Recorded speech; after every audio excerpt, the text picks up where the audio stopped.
The first time I saw them together, I thought I was hallucinating. My husband Mark's hand resting on her lower back as they walked through the hotel lobby, his fingers tracing small circles against the fabric of her dress, the same way he used to touch me when we were still happy, when we were still us. I stood frozen behind a marble pillar, my heart hammering so hard I was sure the entire Four Seasons could hear it. They moved like they owned the world, like they had every right to be there together while I was supposed to be home, blissfully unaware, probably folding his laundry or preparing dinner like the devoted wife I'd been for 8 years. Her name was Victoria Chen, and she was everything I wasn't. Where I was soft curves and gentle smiles, she was sharp angles and predatory confidence. Where I wore comfortable cardigans and sensible flats, she strutted in designer heels that could double as weapons. She was Mark's new business partner, the brilliant marketing executive who joined his consulting firm 6 months ago with promises of expanding their client base and revolutionizing their brand strategy. What she'd actually revolutionized was my marriage. I watched them disappear into the elevator, Mark's hand never leaving her body, and something inside me cracked. Not broke, that would come later. This was just the first fracture, a hairline split in the foundation of everything I thought I knew about my life. My phone buzzed with a text from Mark. "Working late again tonight. Don't wait up. Love you." The audacity of those 2 words, "love you," sent bile rising in my throat. I screenshot the message, my hands shaking so badly I nearly dropped my phone. Evidence. I was already thinking like a detective, like someone who knew that what I'd just witnessed was only the beginning of a much larger betrayal. I drove home in a daze, muscle memory guiding me through traffic while my mind replayed the scene over and over. The casual intimacy of their body language, the way Victoria threw her head back when she laughed at something Mark said, her perfect white teeth gleaming under the hotel's chandelier lighting. The way Mark looked at her, like she was the answer to a question he'd been asking his entire life. He used to look at me like that. Our house felt like a mausoleum when I walked through the front door. Every family photo on the mantel seemed to mock me now. Mark and me on our honeymoon in Tuscany, both of us sun-drunk and grinning. Our 5th anniversary dinner, him feeding me cake while I laughed at his terrible jokes. Last Christmas morning, him pulling me close as we opened presents under the tree we'd decorated together. All lies. Or maybe they weren't lies then, but they certainly felt like lies now. I poured myself a glass of wine, then another, then a third, and sat in our kitchen, staring at my phone. I could confront him when he came home. I could scream and cry and demand explanations. I could pack my bags and leave a note on his pillow. I could pretend I'd never seen anything and slowly poison myself with the knowledge, or I could do something else entirely. By the time I heard Mark's key in the door at 11:47 p.m., I'd made my decision. I was in bed, pretending to sleep, when he slipped under the covers and pressed a kiss to my shoulder. "How was your day, sweetheart?" he whispered, his arm sliding around my waist. "Fine," I managed, my voice steady despite the hurricane raging inside my chest. "How was work?" "Exhausting." Victoria and I had to go over the Morrison account proposal until almost midnight. You know how perfectionist she can be. The lies rolled off his tongue so easily, I almost admired the craftsmanship. "Almost. She sounds dedicated," I said into the darkness. "She is. We're lucky to have her on the team." "Lucky?" I bit my tongue so hard I tasted blood. Mark fell asleep within minutes, his breathing deep and even, the sleep of someone with a clear conscience. I lay awake until dawn, staring at the ceiling and planning. The next morning, I did something I'd never done in 8 years of marriage. I called in sick to my job at the elementary school where I taught 3rd grade, and I followed my husband. Mark's routine was predictable. Coffee at Starbucks at 7:15, office by 8, lunch at the same sandwich shop on Tuesdays and Thursdays. What wasn't predictable was Victoria meeting him for that coffee, sliding into the booth across from him like they'd done this 1,000 times before. I watched from my car, wearing sunglasses and a baseball cap I'd borrowed from Mark's closet. The irony wasn't lost on me. They sat close, their hands touching across the small table as they shared a pastry. She fed him a piece and he caught her wrist, bringing her fingers to his lips. My vision blurred with tears, but I kept watching. I had to see it all. They parted ways in the parking lot with a kiss that lasted exactly 43 seconds. I counted, because counting kept me from screaming. Then Mark drove to his office while Victoria headed in the opposite direction, toward the high-rise downtown where Chen Marketing Solutions occupied the top 3 floors. That's when I realized something that made my blood turn to ice water. Victoria wasn't just Mark's business partner. She wasn't even just his affair. She was his competition, and she was winning. Chen Marketing Solutions was the boutique agency Victoria had founded 2 years ago, after leaving her position as senior VP at one of the city's largest advertising firms. She'd built it from nothing into a powerhouse that regularly poached clients from established firms like Mark's, including, I was about to discover, some of Mark's biggest accounts. I spent the rest of that day in the public library, using their computers to research everything I could find about Victoria Chen.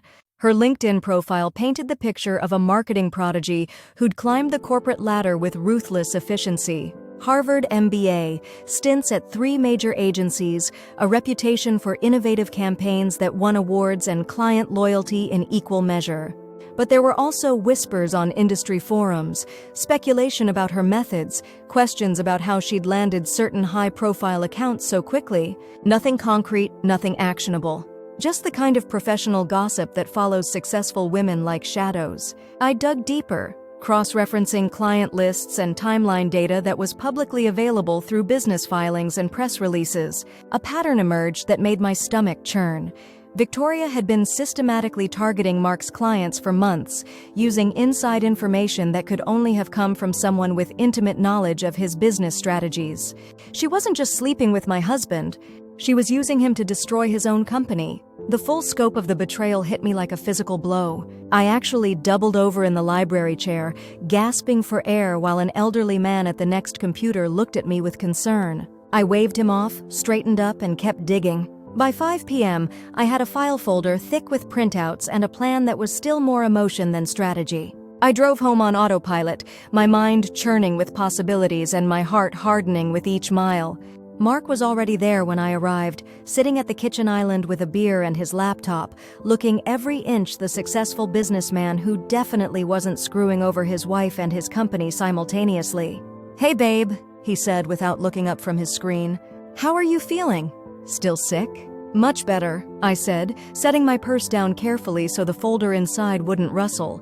"What are you working on?" "Just reviewing some proposals with Victoria. She's really revolutionizing how we approach client retention." I bet she is, I thought. But what I said was, "That's wonderful, honey. I'm proud of you." The words felt like ash in my mouth, but Mark beamed at me with the genuine warmth that had made me fall in love with him a decade ago. For just a moment I wavered. This was my husband, the man who'd held my hand through my father's funeral, who'd spent 3 days assembling a bookshelf because he was too proud to admit he'd thrown away the instructions, who still left me little notes in my lunchbox sometimes just to make me smile. But then he turned back to his laptop and I caught a glimpse of his screen. A text message thread with Victoria, the most recent exchange from just 20 minutes ago. "Victoria, can't wait to see you tonight. I'll wear the red dress you like. Mark, your place at 8? I told Sarah I have to work late again. Victoria, perfect. I have some new ideas for the Morrison presentation. Among other things, Mark, you're terrible. I love it." The moment of weakness passed like a fever breaking. I walked upstairs to our bedroom, closed the door, and opened the folder I'd been building all day. Victoria Chen thought she was so smart, using my husband to get ahead while simultaneously destroying our marriage and his business. She thought she was playing chess while the rest of us were playing checkers. She had no idea who she was messing with. I'd been a teacher for 12 years, but before that, I'd spent 4 years working at a private investigation firm while I put myself through college. I knew how to research, how to dig up information that people thought was buried, how to build a case that would hold up under scrutiny. I also knew how to be patient, how to watch and wait and strike at exactly the right moment. Victoria was about to learn that some skills, once acquired, never really go away. I spread everything out on our bedroom floor like a detective mapping a crime scene. Financial records, client lists, timeline data, social media screenshots, and the beginning of what would become a very detailed dossier on Victoria Chen's business practices. What I found over the next several hours made my initial discoveries look like child's play. Victoria wasn't just using Mark for inside information. She was running an elaborate long con that involved at least 3 other married executives at competing firms. Her pattern was always the same: identify a successful but vulnerable target, usually someone going through a rough patch in their marriage or dealing with professional stress. seduce them, extract confidential information about their client base and business strategies, then systematically poach their accounts while maintaining the affair as leverage. The Morrison account that Mark kept mentioning? Victoria had pitched them a proposal that was virtually identical to the one Mark's firm had spent months developing, except she'd undercut his price by exactly 12%, just enough to win the contract without seeming suspiciously low. She'd been playing him for months, probably since the day she walked into his office with her impressive resume and her strategic smile. Mark wasn't her business partner, he was her mark. And I was collateral damage. But here's what Victoria hadn't counted on. Collateral damage can fight back. I worked until 2 a.m., building my case file and developing what would become the most methodical revenge plot of my life. When Mark slipped into bed beside me, smelling like Victoria's perfume and his own guilt, I pretended to be asleep and continued planning. The beauty of Victoria's weakness was that it was also her strength. She was incredibly good at what she did. Too good. Her success rate at poaching clients was statistically impossible without inside information. Her ability to anticipate competitor strategies bordered on clairvoyance. Her pitch presentations consistently addressed client concerns that hadn't been made public. All I had to do was document the pattern and present it to the right people at the right time. But documentation was just the foundation. The real art would be in the execution. Over the next 2 weeks, I became a model wife. I packed Mark's lunches, did his laundry, and listened with sympathetic attention as he complained about work stress and difficult clients who were jumping ship to Victoria's firm at an alarming rate. I made his favorite dinner when he came home late from his business meetings, and never once asked about the lipstick stains on his collar or the hotel receipts in his jacket pocket. I also became a student of Victoria Chen's life.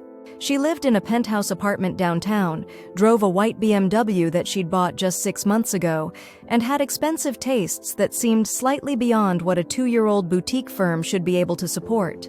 She worked out at an exclusive gym, ate lunch at high-end restaurants, and wore designer clothes that cost more than most people's monthly salaries. Most importantly, she was ambitious in a way that would ultimately become her downfall. Victoria didn't just want to be successful, she wanted to be recognized as successful. She maintained an active social media presence, gave interviews to industry publications, and had positioned herself as a thought leader in marketing innovation. Pride, they say, comes before the fall. Victoria's pride was going to make her fall so much more satisfying. I started small. Anonymous tips to the Better Business Bureau about Chen Marketing Solutions' unusually high client acquisition rate. Carefully worded comments on industry forums questioning how a relatively new firm was consistently outbidding established competitors. Nothing traceable, nothing actionable, just seeds of doubt planted in fertile ground. While I was sowing seeds of professional suspicion, I was also cultivating a new version of myself. I enrolled in an online digital marketing certification program, telling Mark I wanted to modernize my teaching methods. I attended networking events, claiming I was interested in educational consulting opportunities. I even joined the same gym as Victoria, though I was careful to work out at different times. I was building an identity, creating a paper trail of professional development that would soon become very important. The breakthrough came 3 weeks after my discovery at the Four Seasons. Mark left his laptop open on the kitchen counter while he showered, and I finally had access to the email account he used for business communication. What I found was even worse than I'd imagined. Victoria wasn't just extracting information from Mark, she was actively sabotaging his business relationships. Email threads revealed that she'd been posing as a concerned industry colleague, reaching out to Mark's clients with friendly warnings about his firm's financial stability and management practices. She'd invented rumors about impending layoffs, suggested that Mark was considering selling the business, and hinted at quality control issues that could affect project timelines. She was systematically destroying his reputation while positioning herself as the stable, reliable alternative. The emails painted a picture of calculated malice that took my breath away. This wasn't a woman who'd fallen in love with a married man and made poor choices. This was a predator who'd identified a target and was methodically dismantling his life for professional and financial gain. I screenshot everything and backed it up in multiple locations. Then I did something that felt both perfectly natural and completely out of character. I started planning Victoria's complete and utter destruction, but I wouldn't do it as the vengeful wife. I couldn't approach this as the woman whose husband had been stolen and whose marriage had been obliterated. Those women are emotional, unpredictable, easy to dismiss as hysterical or bitter. Instead, I would do it as Sarah Martinez, marketing consultant and advocate for ethical business practices. The transformation started with a phone call to my principal, explaining that I'd been offered an opportunity in the private sector that was too good to pass up. I submitted my resignation with 2 weeks' notice, citing a desire to transition into corporate training and development. Mark was surprised but supportive, especially when I explained that my new career path could potentially complement his business interests. He was so focused on managing his relationship with Victoria and the hemorrhaging of his client base that he barely questioned the details of my career change. While Mark was distracted by his crumbling professional life and his consuming affair, I was building the foundation for Victoria's downfall. I used my teaching credentials and my investigation experience to land a consulting contract with Morrison Industries, the very account that Victoria had stolen from Mark using insider information. My role was to help them optimize their internal communication strategies, but what I was really doing was gathering intelligence. The Morrison contract gave me legitimate access to industry networks and client databases. It also gave me a front-row seat to observe Victoria's work firsthand, to document her methods and identify the gaps in her seemingly perfect facade. What I discovered during my first week at Morrison made me realize that Victoria's crimes went far beyond stealing clients and manipulating married men. She was systematically defrauding her clients, billing for services that were never provided, and inflating costs on legitimate expenses. The Morrison account was a perfect example. Victoria had billed them for a comprehensive market research study that had supposedly cost $45,000. The actual research, which I was able to trace through public records and vendor receipts, had cost $12,000. She'd pocketed the difference and presented Morrison with a report that was largely plagiarized from publicly available industry analyses. She wasn't just unethical, she was stealing money from the very clients she'd seduced away from competitors like Mark. But the most damning discovery came when I finally gained access to Victoria's employee records through a contact at the Industry Association, where she served on the ethics committee. The irony was almost too perfect.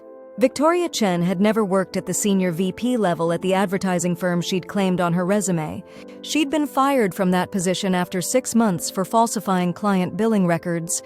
The Harvard MBA was real, but her undergraduate degree was from a community college in Nebraska, not the prestigious East Coast University she'd listed on her LinkedIn profile. She'd built her entire professional identity on lies, and she'd been using those lies to destroy other people's careers and marriages for years. I had enough evidence to destroy her professionally, but professional destruction wasn't enough. Victoria had stolen my husband, demolished my marriage, and tried to ruin the business that Mark had spent 15 years building. She'd done it all with a smile on her face and lies on her lips, confident that she was smarter than everyone around her. She was about to learn the difference between being smart and being wise. The plan I developed over the next month was elegant in its simplicity and devastating in its completeness. I wouldn't just expose Victoria's crimes, I would take everything she'd stolen and make it mine. Her clients, her reputation, her position in the industry, and ultimately her freedom. But first, I had to let Mark destroy himself. The hardest part of those weeks was watching my marriage disintegrate while pretending I didn't know why. Mark became increasingly distant, frequently working late, and taking phone calls in the other room. He stopped asking about my day, stopped touching me casually as he passed through the kitchen, stopped making an effort to connect on any meaningful level. I could have confronted him a dozen times. I could have thrown the evidence in his face and demanded explanations, apologies, promises to end the affair and rebuild our marriage. Part of me wanted to fight for us, to shake him until he remembered who we used to be together. But every time I felt that impulse, I reminded myself what I'd learned about Victoria's systematic destruction of her targets. Mark wasn't just cheating on me, he was being used to destroy his own life. And instead of recognizing the manipulation, he was actively participating in it. He'd made his choice. Now I would make mine. The final piece of my plan fell into place when Morrison Industries offered me a permanent position as their Director of Strategic Communications. The salary was nearly double what I'd made as a teacher, and the role came with significant influence over their vendor selection and partnership decisions. It also came with direct oversight of their relationship with Chen Marketing Solutions. I accepted the position on a Thursday. On Friday, I filed a comprehensive complaint with the State Attorney General's office, detailing Victoria's fraudulent billing practices and providing supporting documentation that I'd gathered over 2 months of careful investigation. On Monday, I walked into Morrison's offices as their newest executive with the authority to review and approve all marketing contracts, including Victoria's. On Tuesday, Victoria Chen's world began to collapse. The beauty of bringing down someone who's built their career on lies is that you don't have to destroy them. You just have to reveal who they really are. Truth has a way of unraveling deception with ruthless efficiency. My first act as Morrison's Director of Strategic Communications was to conduct a comprehensive audit of all vendor relationships, focusing specifically on billing accuracy and service delivery verification. It was a perfectly reasonable initiative for a new executive who wanted to ensure the company was getting maximum value from its marketing investments. Victoria's contract was the first one I reviewed. The discrepancies were even worse than I'd initially discovered. Over the course of 18 months, Victoria had overbilled Morrison by nearly $200,000 through a combination of inflated expenses, phantom services, and completely fabricated research projects. The pattern was so systematic and bold that it suggested she'd been doing the same thing with other clients for years. But I didn't just document the fraud. I built a comprehensive case that demonstrated how Victoria had used insider information from Mark's firm to win the Morrison contract in the first place. The evidence was overwhelming. Identical research methodologies, suspiciously similar strategic recommendations, and proposal elements that had been lifted directly from Mark's preliminary work. By Thursday of that week, I had a file folder 3 inches thick and a legal case that could result in federal charges for wire fraud and conspiracy. On Friday, I attended the monthly Industry Association meeting where Victoria was scheduled to deliver a keynote presentation on ethical innovation in competitive markets. She looked stunning as always. Her red dress was perfectly tailored, her makeup flawless, her confidence radiating across the room like heat from a fire. She smiled at colleagues, accepted compliments on her recent successes, and took the stage with the poise of someone who owned the world. I sat in the back row, wearing a conservative black suit and a name tag that identified me as Sarah Martinez from Morrison Industries. Victoria's eyes passed over me without recognition. I was just another face in the crowd, another insignificant attendee at her moment of triumph. She began her presentation with a quote about integrity being the foundation of sustainable success. The audience hung on every word as she outlined her philosophy of client service and competitive excellence. She was magnetic, compelling, absolutely convincing in her role as an ethical business leader. It was a masterful performance from a woman who was about to lose everything. During the Q&A session, I raised my hand. Victoria called on me with a gracious smile, probably expecting a softball question that would let her demonstrate more of her expertise. "Ms. Chen," I said, standing up so everyone could see and hear me clearly, "I'm Sarah Martinez from Morrison Industries. I wanted to thank you publicly for the excellent work your firm has provided over the past 18 months. Victoria's smile broadened. "Thank you, Sarah. Morrison has been a wonderful client, and we're proud of the results we've achieved together. I'm particularly impressed," I continued, "with your ability to anticipate our needs so accurately. In fact, some of your proposals were so perfectly aligned with our internal discussions that it almost seemed like you had access to our preliminary strategic planning documents." A subtle shift occurred in Victoria's expression, just a flicker of uncertainty, like a crack in a perfect facade. "Well, we pride ourselves on thorough market research and client analysis. Of course. I'm curious, though, about the $45,000 market research project you billed us for last quarter. Could you tell the audience about your methodology for that study? I'm sure other companies would be interested in replicating such comprehensive research." The crack widened. Victoria's smile became strained. "I'd be happy to discuss specific project details with you privately after the presentation.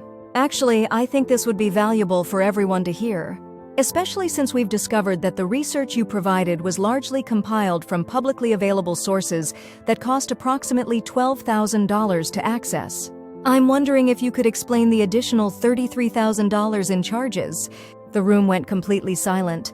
Victoria's face drained of color, but she maintained her composure with impressive skill. "I think there may be some confusion about the billing structure for that project. As I said, I'd be happy to clarify the details with you privately. There's no confusion, I said, my voice carrying clearly through the stunned silence. What there is, however, is evidence of systematic fraud that we've reported to the State Attorney General's office, along with documentation showing how you obtained confidential information from competing firms to develop your proposals. Victoria's legs actually buckled slightly. She gripped the podium for support, her knuckles white against the dark wood. These are very serious accusations. I think we should— You're right, I interrupted. They are serious accusations. Felony charges, in fact. Wire fraud, conspiracy, theft by deception. The FBI will probably be very interested in your billing practices across all your client accounts. The audience was riveted, phones appearing as people started recording what was clearly going to be an industry scandal of epic proportions. Victoria looked around desperately, searching for an ally or an escape route, but there was nowhere to go. I have here, I continued, pulling out a folder, 18 months of fraudulent billing records, email evidence of corporate espionage, and testimony from multiple sources about your systematic manipulation of confidential business information. I also have documentation showing that you've falsified significant portions of your professional credentials. That was the final blow. Victoria's carefully constructed house of cards collapsed all at once. She tried to speak, but no words came out. She tried to leave the stage, but her legs wouldn't carry her. She just stood there, exposed and helpless, while 300 industry professionals watched her world end in real time. I sat down, my heart pounding with the rush of finally speaking the truth out loud. Within an hour, videos of Victoria's public humiliation were circulating on social media.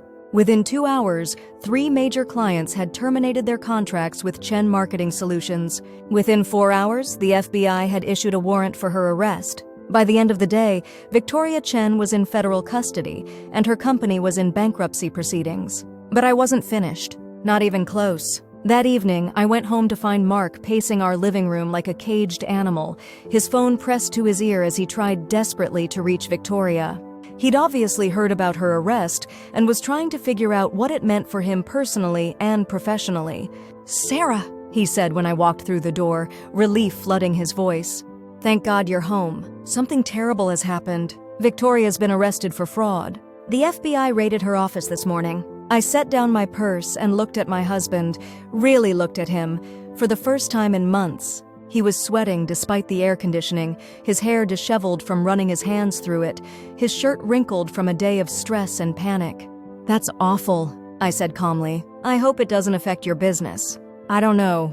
"I don't know anything. She's not answering her phone, and there are rumors that she was stealing from clients." "Sarah, if any of this traces back to our firm—" "Why would it trace back to your firm?" I asked, sitting down on the couch and crossing my legs. "You're not responsible for her business practices." Mark stopped pacing and stared at me. For the first time since I'd discovered his affair, he was really seeing me, really paying attention to what I was saying and how I was saying it. "You seem very calm about this," he said slowly. "Should I be upset? I barely know Victoria. I mean, I know she's your business partner, but her legal troubles don't really concern me."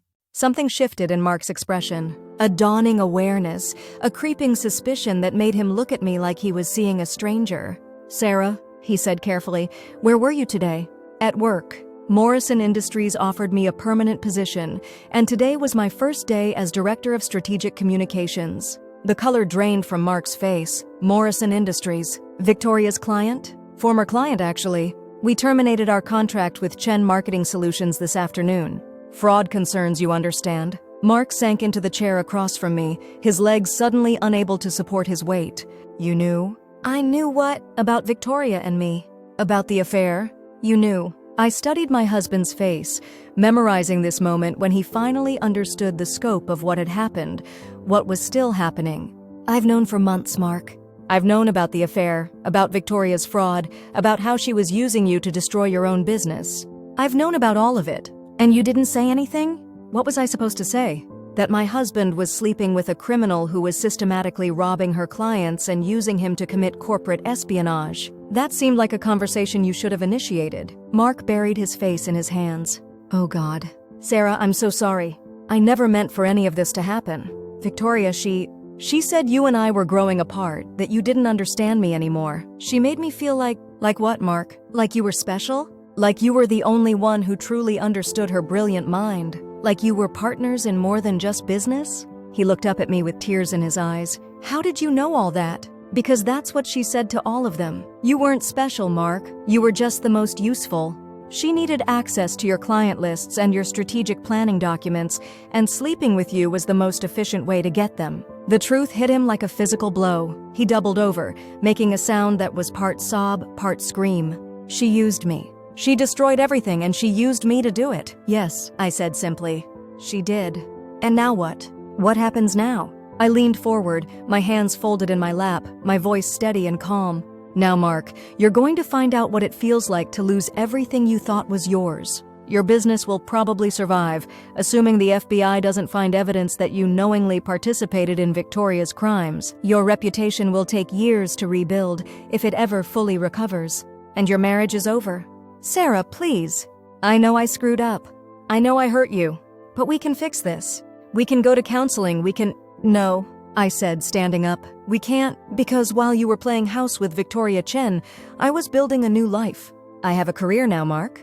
I have financial independence and professional respect, and a future that doesn't depend on forgiving a man who threw away 8 years of marriage for a woman who was playing him like a violin. Mark started crying then, deep, ugly sobs that shook his entire body. It should have made me feel sorry for him. 6 months ago, it would have broken my heart to see him in so much pain.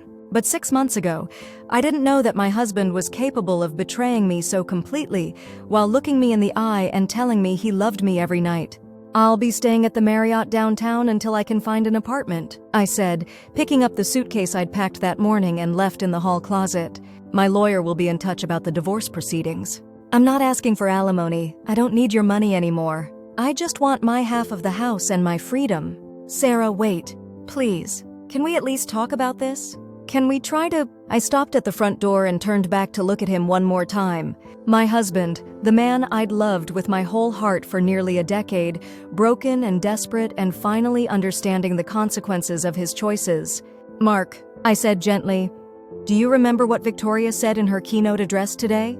About integrity being the foundation of sustainable success? He nodded numbly. She was right about that. The problem is, you can't build integrity on a foundation of lies.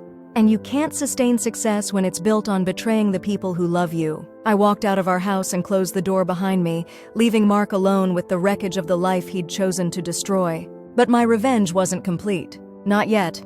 The phone call came at 6:23 a.m. on a Tuesday, 3 months after Victoria's arrest.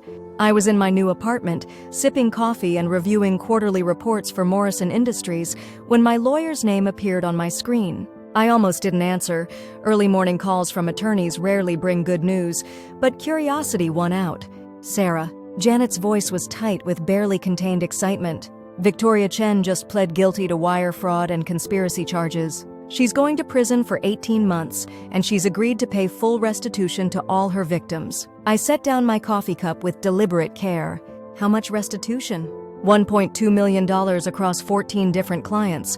But here's the interesting part. She's also agreed to testify against any co-conspirators in exchange for the reduced sentence. The implication hung in the air between us like smoke. Mark had been under FBI investigation for 2 months, ever since Victoria's arrest had revealed the depth of her corporate espionage operation. So far, investigators hadn't found evidence that he'd knowingly participated in her crimes, but Victoria's testimony could change that. What does this mean for Mark? I asked, though I already knew the answer. It means his legal troubles are just beginning. If Victoria testifies that he was a willing participant in stealing confidential information, he could face federal charges of his own. I should have felt satisfaction. This was exactly what I'd been working toward, complete and total destruction of everyone who'd betrayed me. But instead, I felt something I hadn't expected: emptiness. The hot rush of anger that had sustained me through months of careful planning was gone, replaced by a hollow ache that reminded me of everything I'd lost in the process of getting my revenge. Sarah? Are you still there? Yes, I said, forcing my voice to remain steady. Thank you for calling. Keep me informed of any developments. I hung up and stared out the window of my downtown apartment, watching the city wake up 18 floors below. My new life was everything I'd planned it to be: successful, independent, financially secure. I'd been promoted twice at Morrison Industries, had built a reputation as one of the most effective strategic communications executives in the city, and had been featured in 3 industry publications as a rising star in corporate consulting. But success, I was learning, was a poor substitute for happiness. The irony wasn't lost on me that in destroying Victoria's life, I'd also destroyed my own marriage, my sense of home, my belief in the possibility of lasting love. I'd won the war, but I wasn't sure what I'd won it for. My phone buzzed with a text from Mark. "Can we talk? Please. I need to tell you something." I stared at the message for a long time before deleting it without responding. Mark had been trying to contact me for weeks, ever since his lawyer had informed him that Victoria was cooperating with federal investigators. I knew what he wanted to tell me, that he'd been manipulated, that he'd never intended to hurt me or his business, that he was ready to take responsibility for his mistakes, but I wasn't ready to hear it. I wasn't sure I'd ever be ready. The next few weeks passed in a blur of professional success and personal isolation. I threw myself into my work with the same methodical intensity I'd once applied to destroying Victoria's career. Morrison Industries was preparing to launch a major expansion into international markets, and I was leading the communications strategy for the entire initiative. It was rewarding work, the kind of high-stakes, high-visibility project that could define a career. But every evening, I returned to my empty apartment and wondered if this was what victory was supposed to feel like.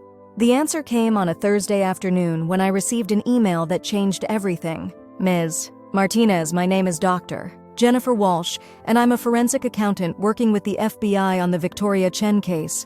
I've been reviewing the evidence you provided regarding Ms. Chen's fraudulent billing practices, and I wanted to reach out to discuss a potential opportunity. The Bureau is developing a new task force focused on corporate fraud and financial crimes. We're looking for experienced professionals who understand both the technical aspects of these crimes and the human psychology behind them. Your work on the Chen case has been exemplary, and we believe you might be interested in applying your skills on a larger scale. Would you be available for a conversation next week? I think you might find what we're proposing to be both personally and professionally fulfilling. Best regards, Jennifer Walsh, FBI Financial Crimes Division." I read the email 3 times, my heart racing with an excitement I hadn't felt in months. This was bigger than corporate consulting, bigger than revenge, bigger than anything I'd imagined for my post-divorce life. This was a chance to use everything I'd learned, all the investigation skills, all the strategic thinking, all the hard-won knowledge about human nature and betrayal, to make a real difference. I called Dr. Walsh the next morning and scheduled a meeting for the following Tuesday. The FBI field office was everything I'd expected and nothing I'd prepared for. Gray concrete, bulletproof glass, and security checkpoints that made airport screenings look casual. But Dr. Walsh herself was a revelation, a woman in her 50s with sharp eyes and a no-nonsense demeanor that reminded me of my favorite college professor, Ms. Martinez, she said, leading me into a conference room lined with whiteboards covered in financial flowcharts. "I'm going to be direct with you. We've been tracking Victoria Chen's activities for 2 years, but we could never get close enough to her operation to build a case. You managed to do in 3 months what a team of federal agents couldn't accomplish in 2 years. I had advantages they didn't," I said. "I had access to her victims, and I had personal motivation." "Personal motivation." Dr. Walsh smiled grimly. "That's one way to put it. I've read the case file. I know about your husband's affair, and I know about the systematic way Chen destroyed your marriage while committing corporate fraud. What I want to know is this: are you interested in stopping other people like her?" The question hung in the air between us like a challenge. Was I interested in turning my personal vendetta into a professional calling? Was I ready to make a career out of hunting down people who destroyed other people's lives for profit? "Tell me more about the task force," I said. Dr. Walsh pulled out a thick folder and spread documents across the table. Corporate fraud costs the American economy over $600 billion annually. Identity theft, embezzlement, securities fraud, money laundering, it's a massive criminal enterprise that destroys lives and businesses every day. But most of these crimes are sophisticated, long-term operations that require specialized knowledge to investigate and prosecute. She pointed to an organizational chart that showed the proposed structure of the new task force. "We're looking for people with real-world experience in corporate environments, people who understand how these crimes work from the inside." Your background in education and investigation, combined with your recent success in strategic communications, makes you uniquely qualified for this work. What would my role be? You'd be a consulting investigator, working with field agents to identify and build cases against corporate fraud operations. You'd use your business knowledge to understand how these crimes are structured, and your investigation skills to gather evidence that will hold up in federal court. The pay is competitive, the benefits are excellent, and the work is... She paused, searching for the right word. Meaningful. You'd be using your skills to protect people like yourself, people who've been victimized by criminals who think they're too smart to get caught. I thought about Victoria Chen, sitting in a federal prison cell, finally paying the price for years of systematic fraud and manipulation. I thought about Mark, facing the possibility of his own criminal charges because he'd been too blind to see that he was being used. I thought about all the other victims. The clients who'd been robbed, the spouses who'd been betrayed, the businesses that had been destroyed. I'm interested, I said. What's the next step? The next 6 months were a whirlwind of background checks, security clearances, and training programs. I learned forensic accounting techniques, criminal investigation procedures, and federal court protocols. I studied case files of major corporate fraud prosecutions and learned to think like both a criminal and a federal agent. But the most valuable part of my training was learning to channel my personal experience into professional expertise. Dr. Walsh had been right. My motivation for bringing down Victoria Chen had been personal, but the skills I'd developed and the knowledge I'd gained were transferable to other cases, other victims, other criminals who thought they were untouchable. My first official case as a consulting investigator involved a Ponzi scheme that had defrauded retirees of over $50 million. The mastermind was a charismatic investment advisor who'd spent 15 years building trust in his community before systematically robbing his clients of their life savings. Working with a team of FBI agents, I helped build a case that resulted in a 25-year prison sentence and full restitution for the victims.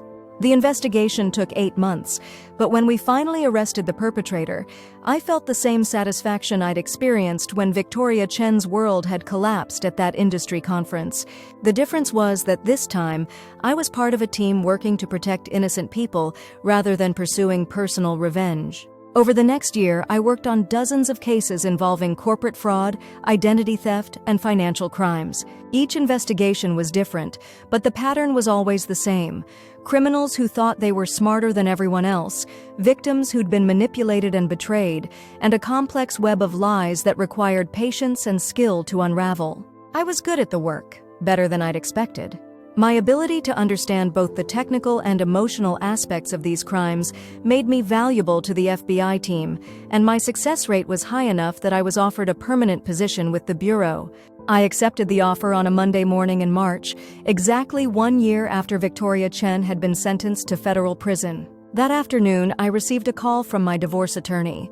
"Sarah, I have some news about Mark. He's been offered a plea deal in the federal case." I'd been expecting this call for months.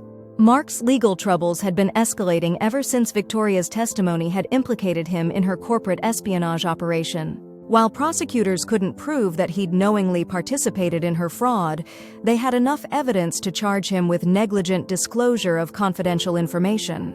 "What kind of plea deal?" I asked. 6 months of home confinement, 2 years of probation, and a $50,000 fine.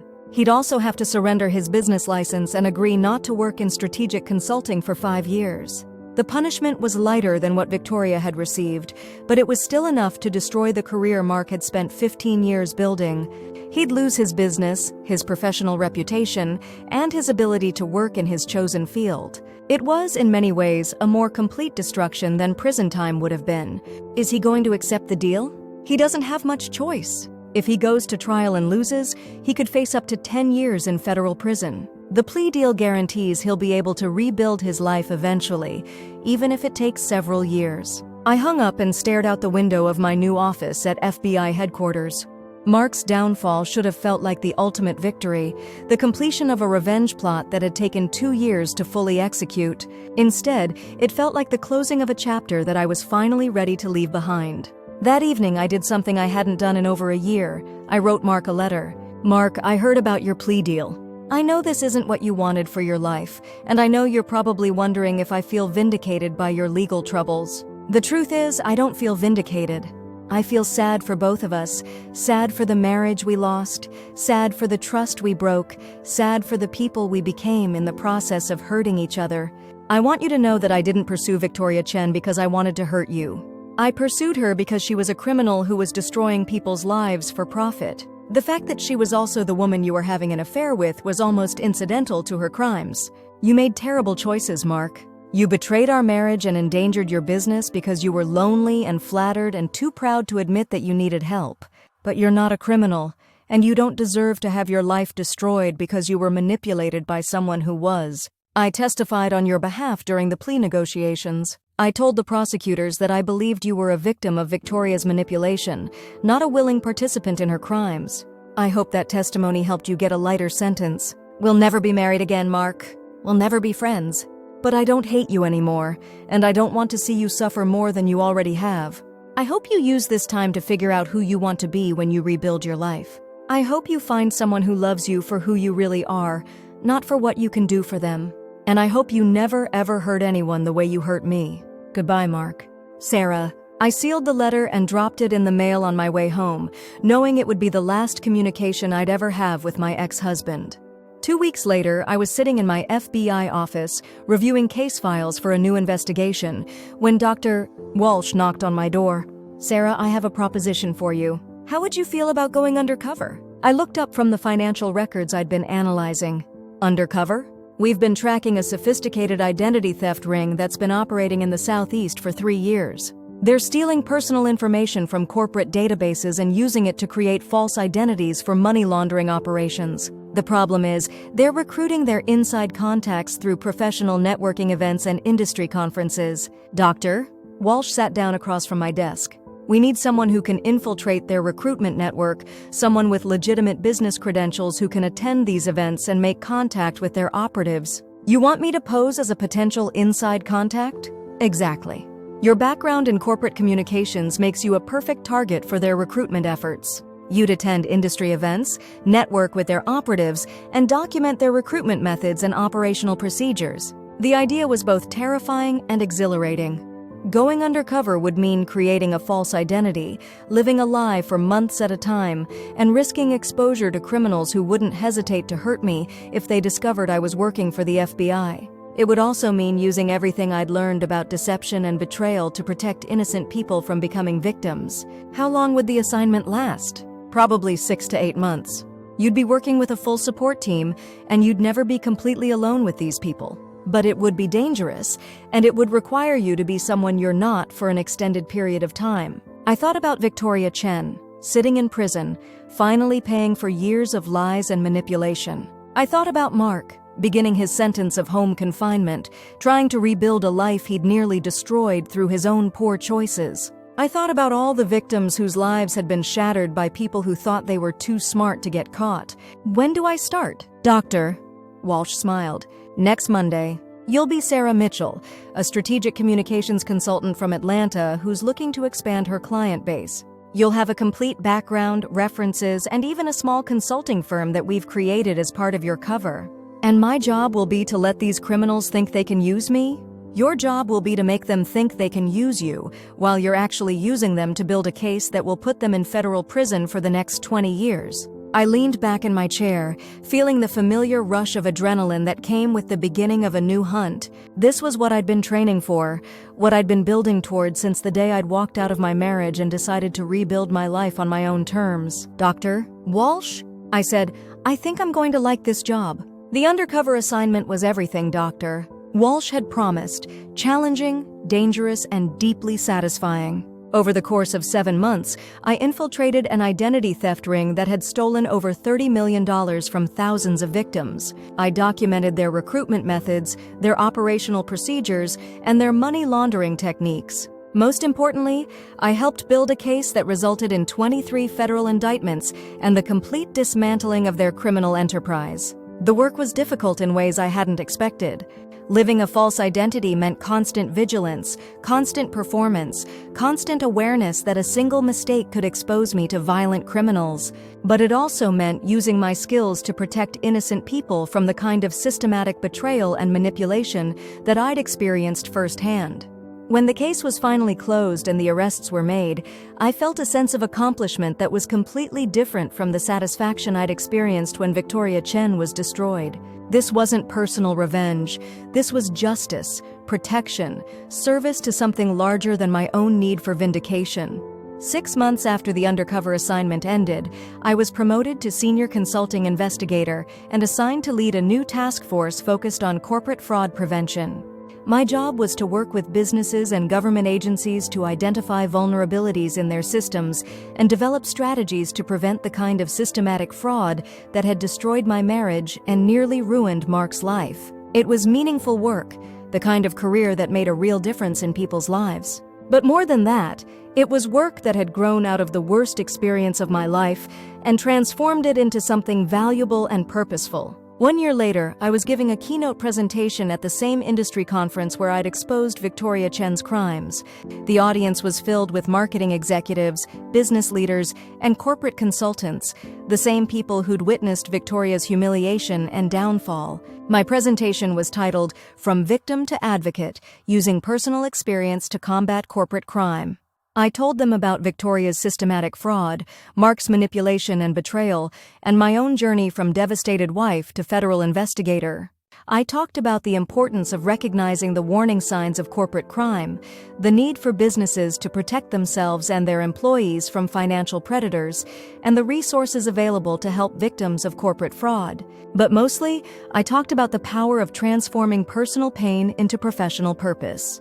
3 years ago, I said, looking out at the audience, I stood in the back of this room and watched a woman who'd destroyed my marriage and stolen from her clients give a presentation about ethical business practices. I felt powerless, betrayed, and completely alone. Today, I'm standing on this stage as a federal investigator who's helped prosecute over 200 cases of corporate fraud. I've protected thousands of potential victims, recovered millions of dollars in stolen assets, and built a career that gives my life meaning and purpose. The difference between 3 years ago and today isn't that I got revenge on the people who hurt me. The difference is that I chose to use what I learned from that experience to help other people who've been victimized by the same kinds of crimes. Revenge is satisfying, but it's temporary. Justice is harder, but it lasts. And service, using your skills and knowledge to protect other people, is the most meaningful kind of work you can do. I paused, looking out at the audience, and saw something I hadn't expected. Recognition, respect, and even admiration. These weren't people who saw me as a victim or a woman scorned. They saw me as a professional who'd taken the worst experience of her life and transformed it into expertise that could help other people. Victoria Chen is serving an 18-month sentence in federal prison, I said. My ex-husband served 6 months of home confinement and is now working as a freelance consultant, slowly rebuilding his career and his reputation. They both paid the price for their choices, and they're both working to become better people. But the real victory isn't their punishment. The real victory is that their crimes led to systemic changes that have prevented thousands of other people from becoming victims of similar fraud. That's what justice looks like. Not just punishment for the guilty, but protection for the innocent. The presentation ended with a standing ovation, and I was approached by dozens of people who wanted to share their own stories of corporate victimization and ask about resources for reporting suspected fraud. But the conversation that meant the most to me came from a woman in her 40s who waited until everyone else had left. Ms. Martinez, she said, I think my business partner might be stealing from our clients.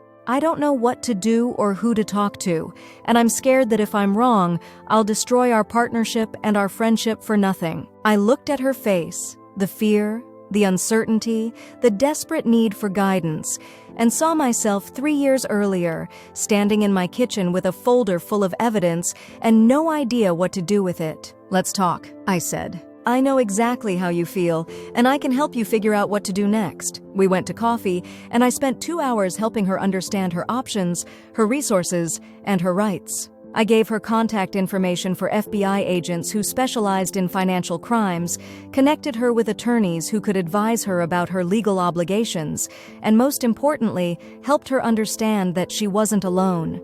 6 months later, she called to tell me that her suspicions had been correct, that her business partner had been embezzling from clients for over a year, and that my guidance had helped her report the crimes in time to prevent even greater losses. I don't know what would have happened if I hadn't met you, she said. I probably would have talked myself out of reporting it, and more people would have been hurt. You would have figured it out. I told her. You had the courage to ask for help, and that's the hardest part. But as I hung up the phone, I realized that she was right. If I hadn't been there, if I hadn't shared my expertise and experience, she might have remained silent and allowed the crimes to continue. That's when I understood the real value of what I'd built from the wreckage of my marriage and the ashes of my desire for revenge. I'd created something that could help other people avoid becoming victims, something that could prevent the kind of systematic betrayal and manipulation that had nearly destroyed my life. Victoria Chen had stolen my husband and tried to destroy my faith in love, trust, and human decency. But in the end, her crimes had led me to work that was more meaningful than any marriage, more satisfying than any revenge, and more important than any personal relationship I'd ever had. She thought she was destroying my life when she seduced Mark and used him to commit her crimes. What she actually did was give me the motivation and the knowledge to build a life that was stronger, more purposeful, and more fulfilling than anything I'd ever imagined. I never got my husband back. I never got my marriage back. But I got something better. I got myself back, and I got a career that turned my worst experience into my greatest strength. 3 years after Victoria Chen's arrest, I was promoted to Assistant Director of the FBI's Corporate Fraud Division. I had a corner office with a view of the Capitol building, a team of 30 investigators reporting to me, and a budget of $50 million to combat corporate crime across the country. More importantly, I had a sense of purpose that went beyond personal satisfaction or professional achievement. Every case we closed, every criminal we prosecuted, every victim we protected was a victory not just for law enforcement, but for the principle that actions have consequences and that justice, while sometimes delayed, is never denied. Victoria Chen was released from federal prison after serving 16 months of her 18-month sentence. She was required to pay full restitution to her victims, surrender her business license, and serve 2 years of supervised probation. She moved back to her hometown in Nebraska and took a job managing social media for a small nonprofit organization. I knew this because I kept track of all the criminals I'd helped prosecute, not out of vindictiveness, but out of professional responsibility. Recidivism rates for white-collar criminals are lower than for other types of crime, but they're not zero. People who've built careers on fraud and deception sometimes struggle to build legitimate lives after prison. But Victoria Chen, as far as I could tell, was genuinely trying to rebuild her life on honest terms. She was working a job that paid 1/10 of what she'd made running her fraudulent consulting firm, living in a small apartment, and apparently focused on paying off her restitution obligations and completing her probation requirements. Mark had also rebuilt his life. Though it had taken him longer than Victoria, the 5-year ban on working in strategic consulting had forced him to find new ways to use his business skills. He'd eventually started a small nonprofit organization focused on helping small businesses develop ethical practices and avoid becoming victims of fraud.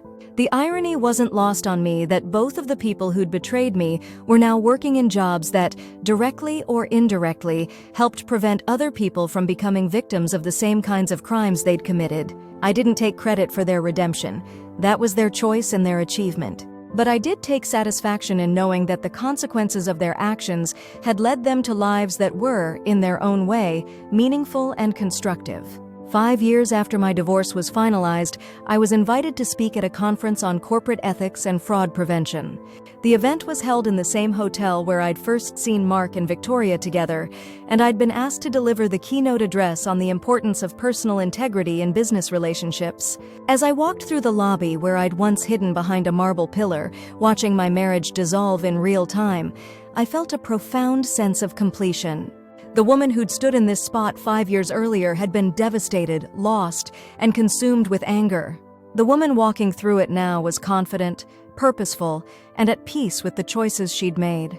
My presentation that day was about the relationship between personal integrity and professional success, the importance of ethical leadership in corporate environments, and the role that individual choices play in creating systematic change. But it was also about transformation, the way that our worst experiences can become our greatest strengths if we have the courage to learn from them and the wisdom to use what we've learned in service of something larger than ourselves. 5 years ago, I told the audience, I discovered that my husband was having an affair with a woman who was using him to commit corporate fraud.